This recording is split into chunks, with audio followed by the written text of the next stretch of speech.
রক্ত হলো মানবদেহের অপরিহার্য উপাদান, এটি ছাড়া কেউ বাঁচতে পারে না। বিভিন্ন প্রয়োজনের সাপেক্ষে অন্য ব্যক্তির কাছ থেকে রক্ত গ্রহণ করতে হয়, কিন্তু সব ধরনের রক্তই একজন মানুষের জন্য উপযোগ্য নয়। চলুন এই ভিডিওর মাধ্যমে জেনে নেওয়া যাক কোন রক্তের গ্রুপের ব্যক্তিকে রক্ত দান করতে পারবে এবং গ্রহণ করতে পারবে। তবে তার আগে জানতে হবে রক্ত কী এবং এটি কী দিয়ে গঠিত। ভিডিওটা না টেনে শেষ পর্যন্ত দেখুন এবং বোঝার চেষ্টা করুন। রক্ত মূলত 4টি উপাদান দিয়ে গঠিত। 1. রক্তকণিকা, 2. প্লাজমা, 3. অ্যান্টিজেন, 4. অ্যান্টিবডি। রক্তের গ্রুপ নির্ধারণ করা হয় মূলত দুটি বিষয়ের উপর। 1. এবিও গ্রুপ সিস্টেম এবং 2. আরএস ফ্যাক্টর, যাকে বলা হয় পজিটিভ বা নেগেটিভ। এবিও সিস্টেম 4টি গ্রুপ নিয়ে গঠিত। এই গ্রুপগুলো হলো group A, group B, group AB এবং গ্রুপ ও। রক্তকণিকার ভিতরে থাকে আবার অ্যান্টিজেন এবং অ্যান্টিবডি। এই অ্যান্টিজেন ও অ্যান্টিবডিকে এ ও বি এর মাধ্যমে প্রকাশ করা হয়। তবে ভিন্ন ভিন্ন রক্তের গ্রুপে ভিন্ন ভিন্ন অ্যান্টিজেন এবং অ্যান্টিবডি থাকে। গ্রুপ এ ধরনের রক্তে মূলত অ্যান্টিজেন এ থাকে এবং অ্যান্টিবডি বি থাকে। গ্রুপ বি এ ধরনের রক্তে মূলত অ্যান্টিজেন বি থাকে এবং অ্যান্টিবডি এ থাকে। গ্রুপ এবি এ ধরনের রক্তে মূলত অ্যান্টিজেন এ ও বি উভয় থাকে এবং এদের কোনো অ্যান্টিবডি থাকে না। গ্রুপ ও এদের মূলত কোনো অ্যান্টিজেন নেই, তবে এদের ক্ষেত্রে এ ও বি উভয় ধরনের অ্যান্টিবডি থাকে। রক্তদানের ক্ষেত্রে দ্বিতীয় বিষয়টি হলো আরএস ফ্যাক্টর। এটি বলতে মূলত পজিটিভ এবং নেগেটিভ বিষয়টিকে বোঝানো হয়ে থাকে।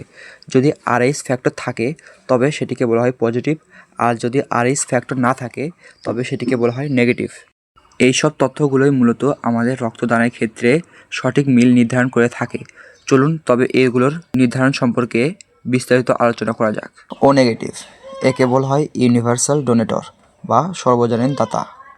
কারণ এই ও নেগেটিভ গ্রুপের রক্তের ব্যক্তি যে কোনো ব্যক্তিকে রক্ত দান করতে পারে। ও পজিটিভ এই গ্রুপের রক্তের ব্যক্তির শরীরে আরএস ফ্যাক্টর উপস্থিত থাকে, তাই এটি সকল ব্যক্তিকে রক্ত দিতে পারে না। তাই এটি শুধু ও পজিটিভ, এ পজিটিভ, বি পজিটিভ এবং এবি পজিটিভ গ্রুপের রক্তের ব্যক্তিকে দিতে পারে। তবে এটি মূলত ও নেগেটিভ এবং ও পজিটিভ রক্তের গ্রুপের ব্যক্তি থেকে রক্ত নিতে পারে। এ নেগেটিভ রক্তের গ্রুপের ব্যক্তির শরীরে যেহেতু আরএস ফ্যাক্টর অনুপস্থিত থাকে, তাই এটি মূলত এ নেগেটিভ, এ পজিটিভ, এবি নেগেটিভ এবং এবি পজিটিভ রক্তের গ্রুপের ব্যক্তিকে রক্ত দিতে পারে। তবে এটি শুধু এ নেগেটিভ এবং ও নেগেটিভ রক্তের ব্যক্তি থেকে রক্ত নিতে পারে। এ পজিটিভ রক্তের গ্রুপের ব্যক্তির শরীরে যেহেতু আরএস ফ্যাক্টর উপস্থিত থাকে, তাই এটি অনুপস্থিতকৃত আরএস ফ্যাক্টর গ্রহণ করতে পারে না। তাই এটি শুধু এ পজিটিভ এবং এবি পজিটিভ রক্তের গ্রুপের ব্যক্তিকে রক্ত দিতে পারে। তবে এটি এ পজিটিভ, এ নেগেটিভ, ও পজিটিভ এবং ও নেগেটিভ এর রক্তের গ্রুপের ব্যক্তি থেকে রক্ত নিতে পারে।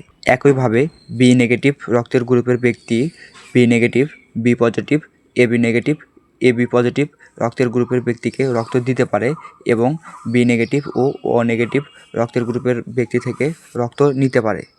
আবার বি পজিটিভ রক্তের গ্রুপের ব্যক্তি বি পজিটিভ এবং এবি পজিটিভ রক্তের গ্রুপের ব্যক্তিকে রক্ত দিতে পারে, তবে এটি বি পজিটিভ, বি নেগেটিভ, ও পজিটিভ এবং ও নেগেটিভ রক্তের গ্রুপের ব্যক্তি থেকে রক্ত নিতে পারে।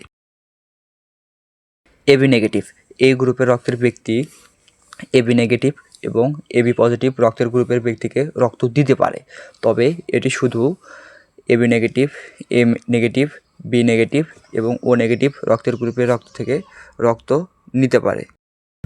চলুন ছোট্ট একটা গল্পের মাধ্যমে বিষয়টিকে ভালোভাবে বোঝানো যাক। ধরুন রাসেল ভাইয়ের রক্তের গ্রুপ এবি পজিটিভ। তার অ্যাক্সিডেন্ট হয়েছে, যে কারো রক্ত তার জন্য উপযোগী, কিন্তু তিনি কাউকে রক্ত দিতে পারবেন না, শুধু এবি পজিটিভ ব্যক্তিকেই রক্ত দিতে পারবেন। অন্যদিকে ধরা যাক রাতুলের রক্ত গ্রুপ ও নেগেটিভ। তিনি কারো থেকে রক্ত নিতে পারবেন না, কিন্তু তিনি সবার জীবন বাঁচাতে পারবেন, অর্থাৎ তিনি সকলকে রক্ত দান করতে পারবেন। এই জন্য এক নিঃস্বার্থ ভালোবাসার গল্প। রক্তদানে শুধু আরবিসি নয়, এর পাশাপাশি প্লেটলেটস এবং প্লাজমাও দান করা হয়। প্লাজমা ডোনেশনেও কিছু গ্রুপিং সীমাবদ্ধ থাকে, তবে এতে নমনীয়তা কিছুটা বেশি। রক্তদানের আগে অবশ্যই ক্রস ম্যাচিং, হিমোগ্লোবিন টেস্ট ও ব্লাড প্রেশার পরীক্ষা করা হয়। একজন সুস্থ স্বাভাবিক ব্যক্তি প্রতি 3 থেকে 4 মাস পরপর রক্ত দান করতে পারে। সঠিক রক্ত গ্রুপ জানার জ্ঞান শুধু নিজের জন্য নয়, অন্যের জীবন বাঁচানোর জন্য অপরিহার্য। চলুন আমরা সবাই রক্তদান সম্পর্কে জানি, সচেতন হই এবং সুযোগ হলে রক্ত দিই এবং ভিডিওটাকে শেয়ার করি।